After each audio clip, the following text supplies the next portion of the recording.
There is a difference between someone hearing you and someone truly seeing you. People can hear your words. They can respond to the sentence, not at the right time, be kind, and it can all come from a good place, but still somehow miss the target of who you are entirely. Because being heard is not always the same as being known. Sometimes what lands deepest is not that someone answered you, it's that they caught what you meant. Not just the request or the facts you gave, not the surface level of what was said, but the meaning beneath it. The part that was offered emotionally but couldn't be verbalized. The part you secretly hoped was interpreted as, "This matters to me. I hope you notice. I hope I do not have to explain all of it again for it to count." And I think this is part of why some moments stay with us for years, whether it's good or bad. In this particular episode, we'll focus on the good and we'll cover the bad in the upcoming series. Either way, though, they both impact us at our core. The good lingers with us because in that moment, someone considered us closely enough to reach something deeper than the obvious. They noticed who we were in it. And maybe that is what we are often longing for, far more than we admit. Not just love, approval, or attention, but recognition. That feeling of, you saw it and you saw me in it. So you understood what it meant to me. And that lands in a place that is very difficult to describe, but almost impossible to forget. So much of life is lived in partial translation. We say a thing one way and hope the heart of it survives by the time it reaches the other person. We mention a preference, but what we are really revealing is desire. We point to something small, but what we're really giving is an invitation to ask for more details. We tell a story that seems casual on the surface, but we're really offering a part of ourselves. For them to notice what mattered to us, to hear the shape of us inside it. And when someone does notice, when they pick up the thread without us having to drag it all the way into the light, it does something. It reassures something within us because being deeply seen can feel like relief and acceptance.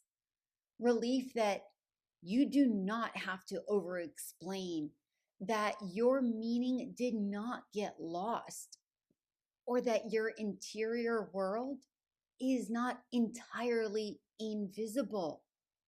And I don't think this begins in adulthood. I think many of us know this feeling from very early on. When a child shows you something, a drawing, a rock they found, a thought that came out clumsily, a story that was told badly but earnestly, and the surface version of that moment looks so small. But the deeper version is not small at all, because beneath it, that child is often asking, "Do you see what I am trying to share? What made me so happy? Do you see me enough to exist in this moment with me without interruptions?" And children know the difference almost instantly.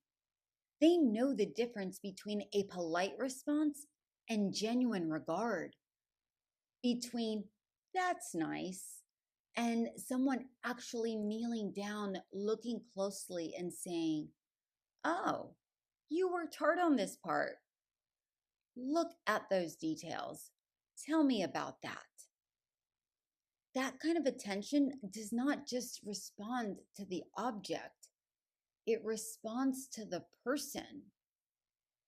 And I think a lot of adults are still carrying that same longing, just far hidden in our secret selves.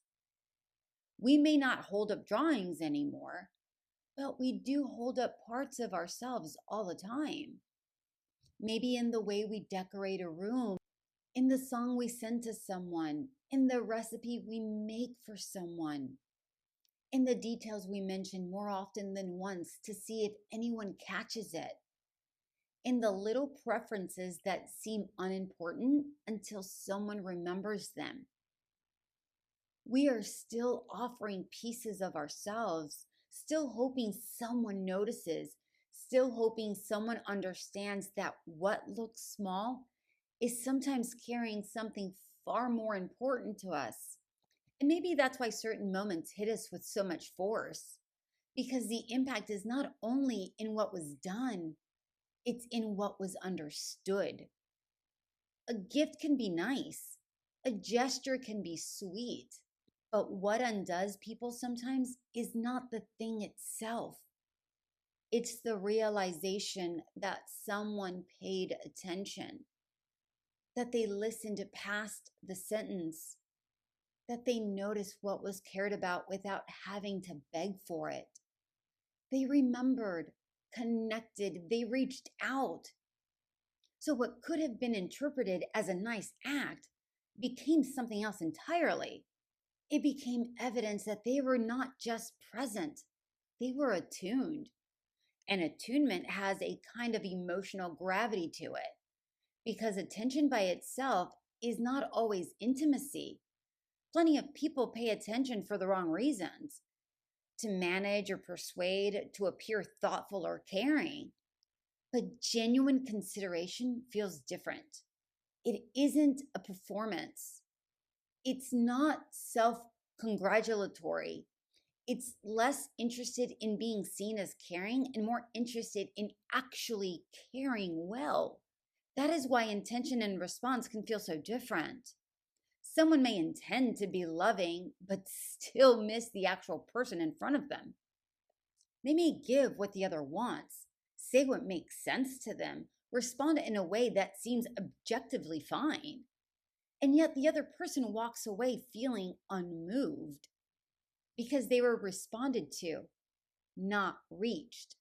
And there's a great distinction there, because response says, I reacted to what was presented, but seeing says, I noticed who was inside that.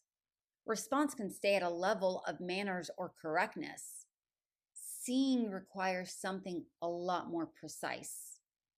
Curiosity, care, observation. And this is where so many people ache without even having language for it. Because the wound is not always that nobody ever did anything for them. People may have responded, but they didn't quite get it. People were around, but they didn't really notice.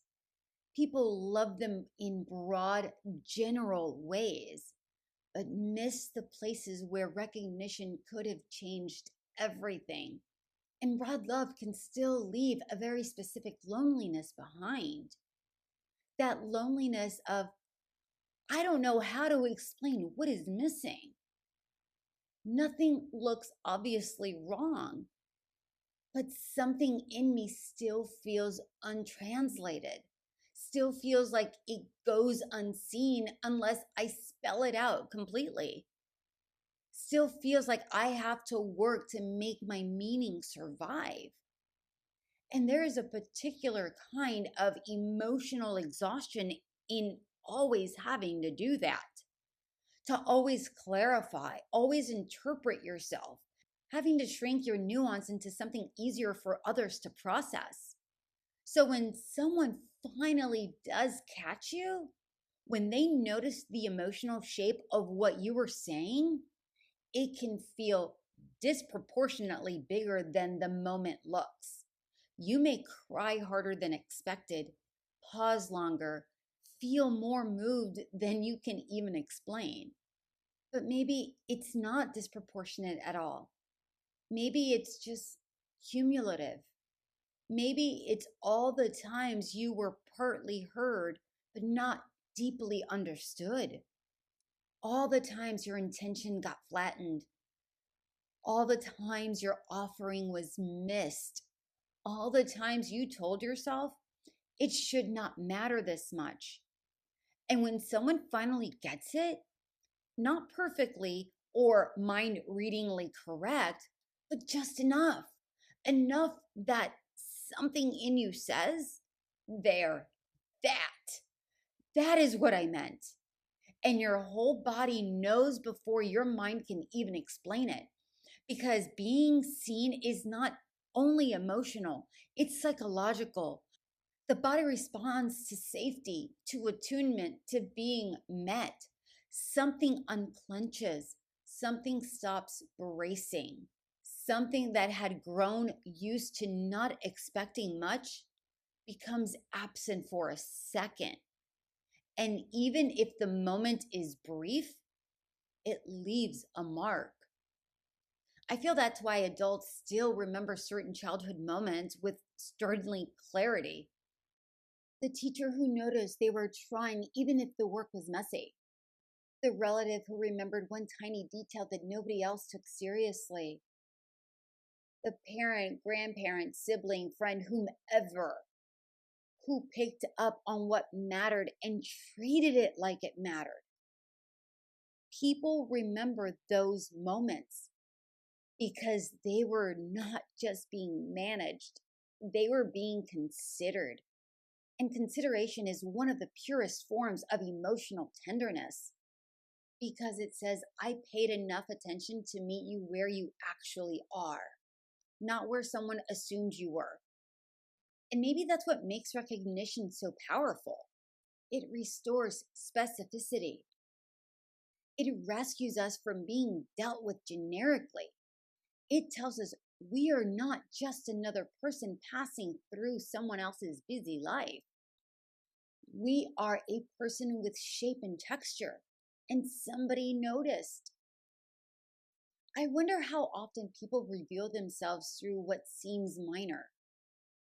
A passing comment, a minor detail, a softness in their voice when a certain topic comes up, the way they linger around something meaningful without naming it directly.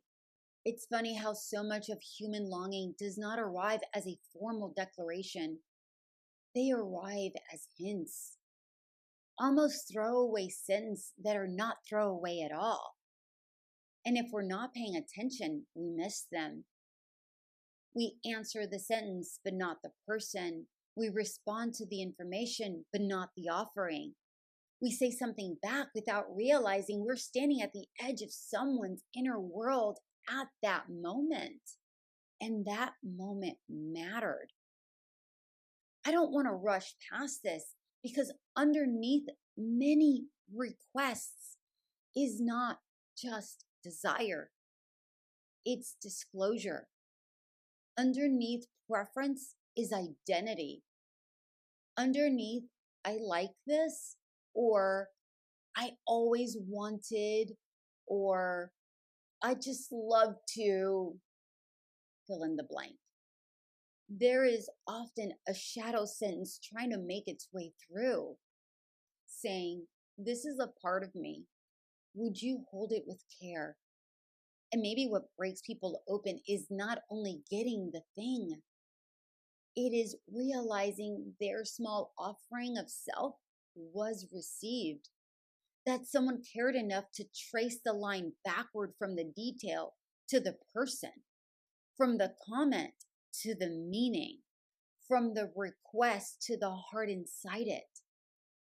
That is why some gestures feel so different from others, because one says, I did something nice. The other says, I know something about you. One is pleasant, the other is piercingly moving. One can be appreciated, the other can be remembered for years. Because being seen touches identity. It does not just say you were included. It says you were recognized. And for many people, that is rarer than it should be.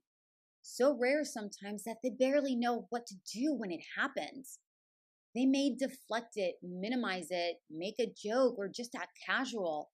But inside, something is shaking because a lot of people have learned how to function without expecting attunement. without expecting someone to really notice, without expecting another person to care about the parts that feel almost too small to justify. So when someone does, when somebody actually catches the meaning without making you fight for it, it can almost feel holy. Not because it's perfect, but because it is human in the way humans most need to be met, to be known, to be felt. And maybe this is also why being misunderstood can sting so deeply. Because when we reveal something, even something tiny, we're taking a risk. We're saying, here, this is a part of me. And when that part is brushed past, flattened, misread, or answered in a way that never touches the real meaning, it can feel like erasure, even if no harm was intended. That there is the hard part. Intention matters. Of course it does. But intention alone does not always create impact. Someone can mean well and still leave another person feeling unseen, which is not an accusation. It's just true. Because being loving is not only about sincerity, it's about perception. It's about learning to notice, to ask, to not assume that the surface version is the whole story. And maybe that is part of the tenderness here too. That to see someone well often requires humility. The humility to realize I may not yet understand what this means to you. The humility to stay curious, to not rush the moment, to not center our own logic so quickly that we lose the person trying to share themselves with us. That kind of love is not efficient, but it is deep.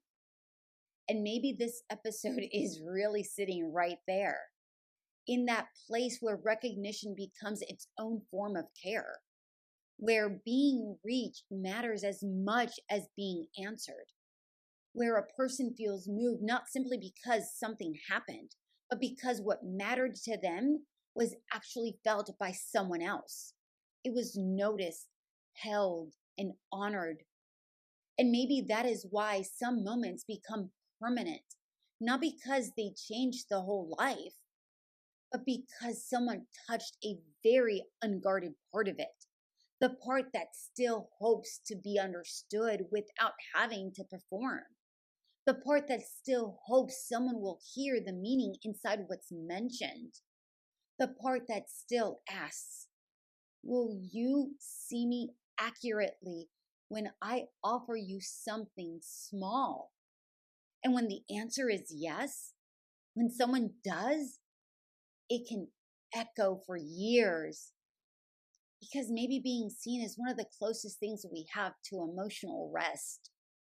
That moment where you do not have to keep translating. You do not have to defend why it matters. You don't have to enlarge your feelings to prove they are real. You are just simply met. And perhaps that is what people are longing for underneath so much of what they say and do. Not perfection, not constant attention, not mind reading. Just enough care that the deeper things are not missed.